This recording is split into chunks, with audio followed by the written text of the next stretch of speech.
Buenos dias, Alice. Good morning. When I spoke to my husband this morning, just before coming in the room, he reminded me that when we were here on our honeymoon 10 years ago, I attended a Riedel glass tasting in this room. So I want to thank you for the honor of being on the other side of the microphone this time. And thank you to Wines of Chile, and thank you to the industry for supporting this visit, because as it should be, I don't really remember too much about the wineries from my honeymoon. I'd like to present to you a little bit about the Asian markets. I might not look Asian, but I've spent half my life in Asia, always based in Hong Kong. And I really welcome you to enter the Asian markets, but I must warn you, it's a wild cowboy ride.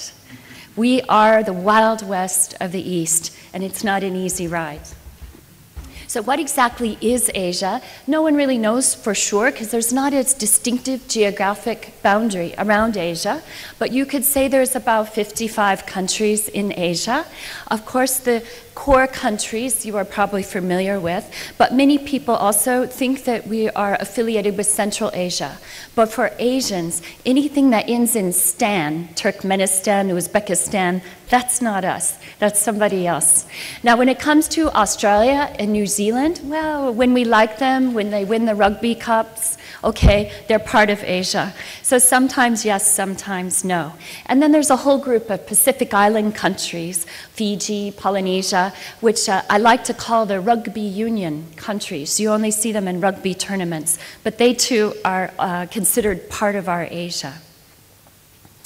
When it comes to China, it is difficult to generalize about China as well. The one thing that you can say unites all of Asia is they're very careful about preserving their rice and grain supplies.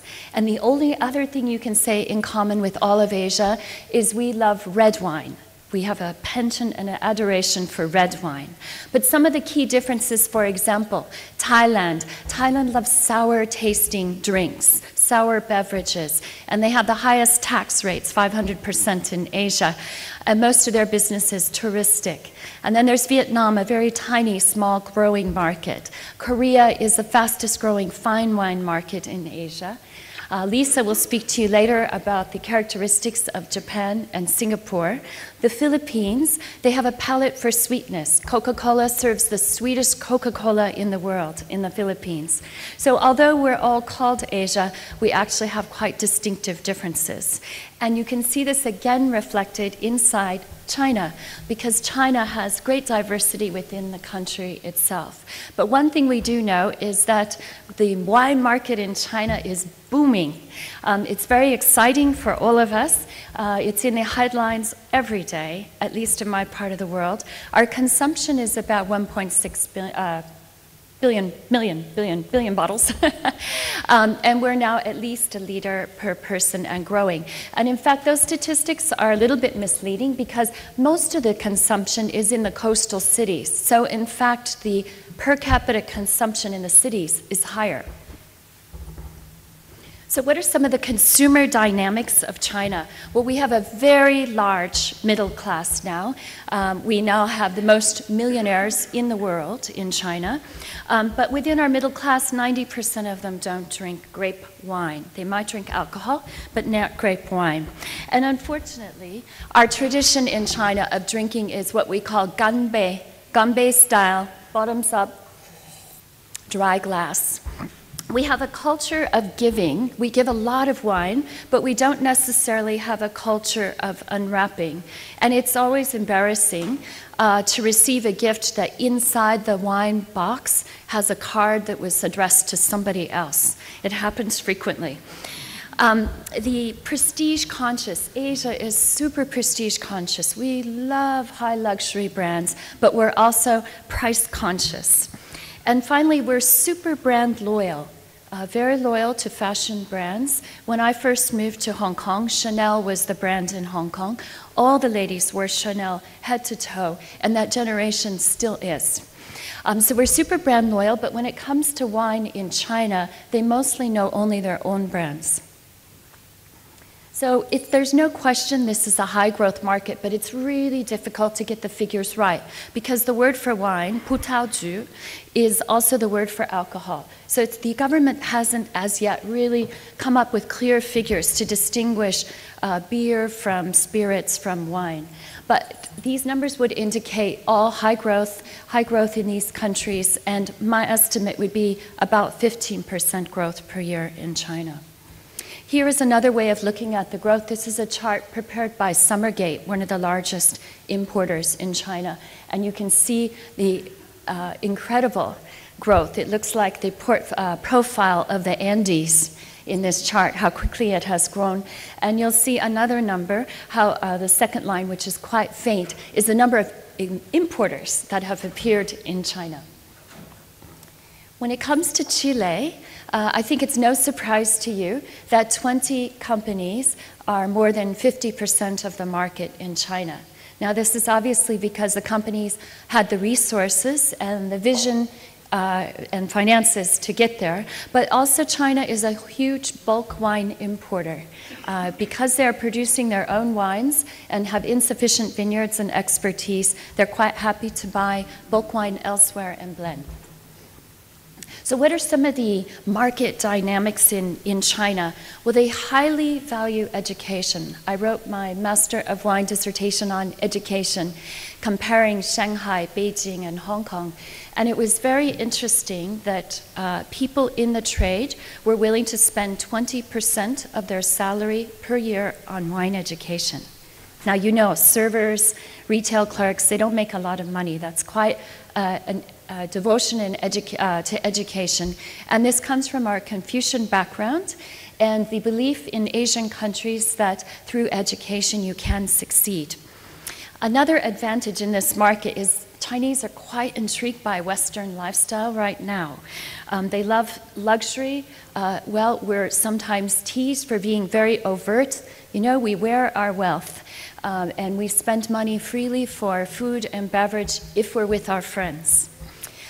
Another interesting feature of this market is we understand typicity of origin. Chinese get that. If you ask anyone in China, where's the best ham from?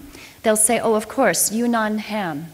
If you ask them about hairy crabs, you've probably never heard of hairy crabs, and I just want you to know it's not a sexual disease. It's a delicacy. Hairy crabs, everyone knows the best come from Ding Dong Lake. So Chinese really understand that origin means something when it comes to quality, which I think is something that Chile can begin to build on, start educating our consumers in China about regions of origin and luxury profiling. What are the channels of entry in China? Well, it's complicated. Remember, I warned you about the wild cowboy rides. It's not easy. But we have some classic channels of entry. Of course, the government distributors, such as COFCO, are huge. We have multinational distributors. We have in Torres, for example. We have wine industry distributors, Torres, Gallo, Pernod Ricard, that have mixed portfolios in the market. But increasingly what we're seeing, and this should make you excited, we're seeing individual importers in the market. And at first that was only Westerners, but increasingly we're seeing Chinese importers active in the market. Now, you have to be a little careful about that because many of them do not have the reach, the access to the restaurants, nor the experience. China, in many cases, you have to, shall we say, bribe the servers to pour your wine. These sorts of issues pop up with inexperienced importers. So it's very important to ask a lot of questions about your importer's experience before you take them on. And also, I would be reluctant always to sign some sort of exclusivity agreement because there are only a few importers that can actually cover the whole country. So you really want to focus on cities, city by city for your import strategy. What is our purchasing behavior? When are we buying wine? Well, most of the sales take place during our two key holidays. One is Mid-Autumn Festival in September, which is a huge gifting occasion. And the other is next week, Chinese New Year, Lunar New Year, this year, the Year of the Dragon. Otherwise, the market is mainly eating and dining. We love to eat out in Asia.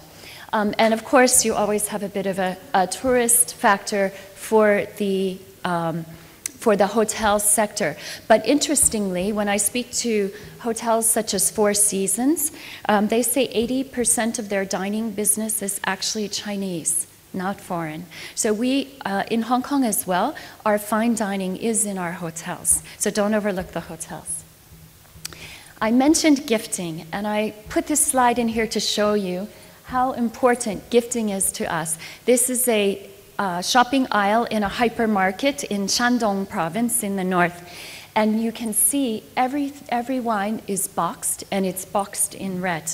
And for Asians, particularly Chinese, red is a super lucky color, and gold. And because we're fatalists, we really believe in luck. So this is really important to the culture. And also keep in mind that red in Asia can also be pink. For me, they're two different colors, but for Asians, pink and red both are fine. So you'll often get boxes of wine packaged in pink. But you can see the importance of packaging, and also it's very, very common and valued to package 2 bottles per box, not 1. 2 is even luckier, more important. But we also have some funky packaging in China. These are also bottles of wines, but they're Chinese produced, and very difficult to see whether they're soy sauce or wine. Okay. Our geographic distinctions. I think nothing gets we Asians upset more when a winemaker comes to our region and says, my wine goes with Asian food. That's like saying my wine goes with European food.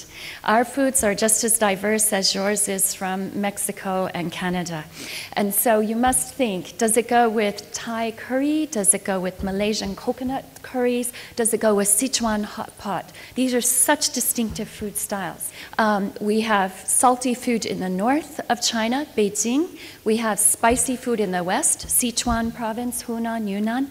And we have sweet, but sweet, not in sugar sweet, but sweet seafood, delicate sweet flavors in the south. And then you have a bit of sourness in Shanghai in the east. And food is so important to us that we have a greeting, 你食早飯未呀? is how we say good afternoon. And it means, have you eaten your rice yet today? So food is critical to our culture. I think in some ways, Chinese are very much like France and Italy in their food obsession, and we focus greatly on freshness of ingredients.